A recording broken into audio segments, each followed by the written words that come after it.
Hello viewers, let's learn how to delete WhatsApp group on Merit, and you will see that no member can send a message after deleting the group. So now open WhatsApp and then click or open the group, and after opening it click three dots and then we will go to group info to see the members inside.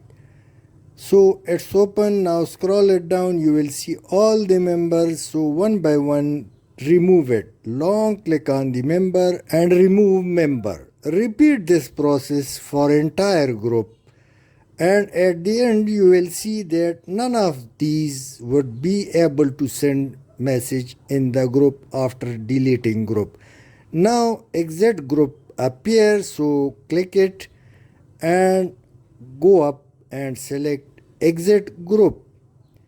One step more, simply it appear, delete group, and once again delete group. Now it's done. The group has been deleted and no one can send a message. You can see the same on screenshot of a member. Thanks for watching.